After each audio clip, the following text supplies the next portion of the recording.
Diagnosed with Asperger Syndrome, a part of the autism spectrum, at 3 years of age, Killian and his parents, well, his parents particularly, didn't know where to turn next to get help for their child. But after hearing about the Tomatis Method from a friend, Robert and his wife decided to contact Cluas, an Irish-owned organisation who assesses children who show signs of developmental delay. And joining us now to talk about it is Robert. Robert, we'll start with you. Tell us a bit about your son Killian. How did you know, before we hear about how he's improved with this new method, Tomatis, tell us a bit about how you noticed that things were wrong with him. What was the main problem? Well, for Killian, it was always, straight from the start, when he was born, we knew that there was something different about Killian. We knew that he always needed a very strict routine from the start, and I mean strict is like down to the minute, really. And then once he got a little bit older, we got really concerned when he was about 3 years old, because then we noticed that he was a massive speech delay. He reacted very badly to any loud noises, sounds. He always had his hands over his ears. And it's just this general comprehension of the world wasn't there. He couldn't follow any instructions. You couldn't talk to him.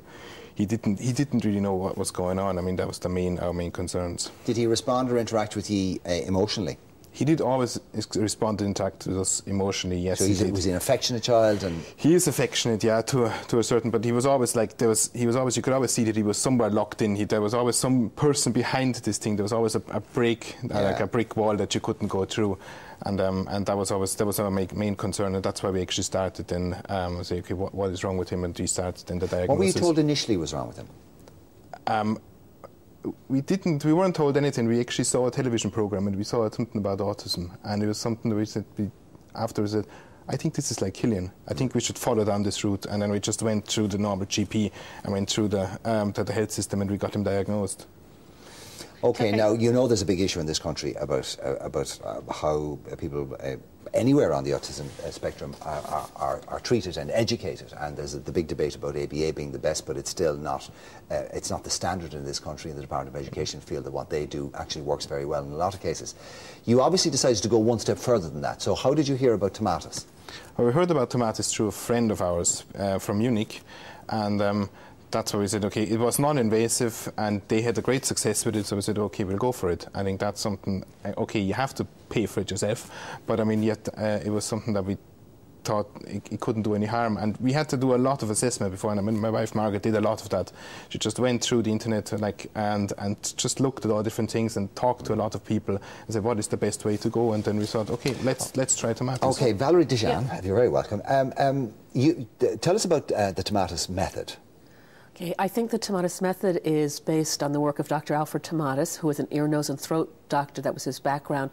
But I think what he really researched was the neurology of communication. And from that understanding, his research, he developed a method and the equipment to go along with changing how the ear processes sound. Okay, we need to back up here a little bit and explain to people that people on the autism, or who have autism or are on the autism spectrum, process information differently to the rest of us. They're more inclined to process it visually, and they're less inclined to process it auditorily, which means that they don't hear the way we hear, or they don't hear things the way we hear. And of course, if they're not hearing what we're hearing, then how are they expected to react the same way? Well, think of the deaf person. If you don't hear, you don't learn to talk. And it's the same with the autistic child. Even though they're not deaf, they don't process sound in the same way. So they can't learn language like the rest of us do, just by normal hearing people talk. So if we can create in the ear the capacity to listen, we can then change that and allow them to process sound correctly. So what do they do? How do they undergo this treatment? What happens?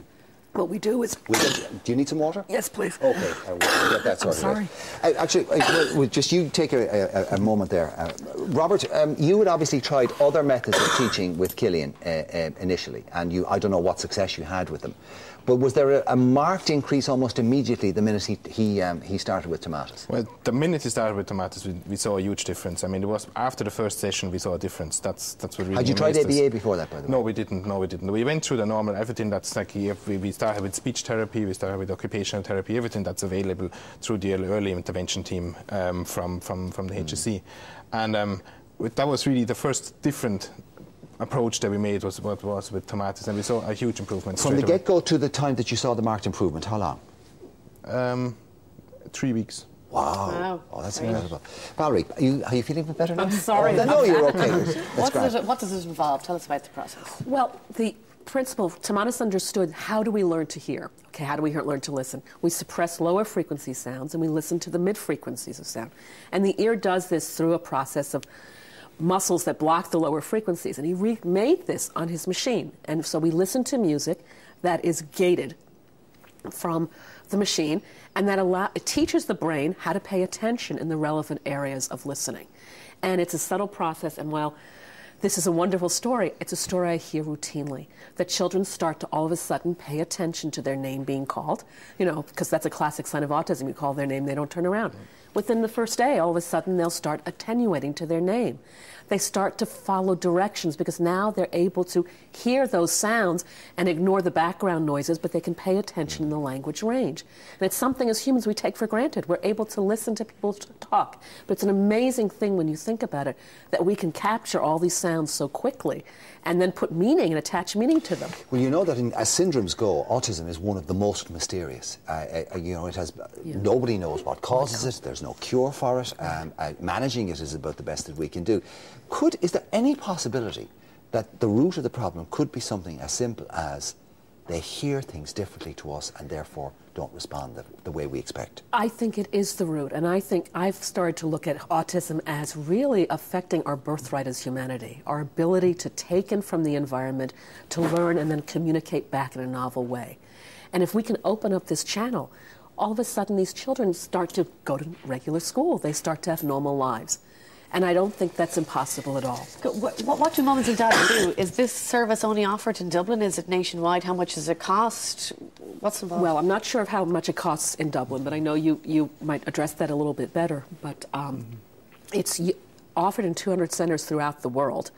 Dublin is the only centre in Ireland that has this, but there are centres throughout Europe and okay, well, we're going to put the website details up on the screen so people can, if they need to, can follow that and see whether it applies to them locally or not. Is it hard to get into? Was it easy to get Killian into the system, or? It was. We rang up and we got an assessment. He was assessed then, first of all, through Pascal, who's the head of Cluas, and then afterwards he put the programme together especially for Killian, and we started within a couple of weeks. And they've gave us an appointment and we just started with the therapy, and the therapy works really well for him. He loved the therapy. That was one other thing. He really liked it because it's like a playgroup or a kindergarten or something. So it made a connection with them instantly. Yeah. I have to ask you, we're very nearly at the end. I have to ask you very quickly, I know it's a personal question, and most parents would sell a kidney for their child. It wouldn't matter what it costs, but is it expensive? The therapy as such is actually not that expensive, but obviously going up and down where we're coming down from the travel and everything, you put everything in together, it's not cheap. Could you give us a ballpark?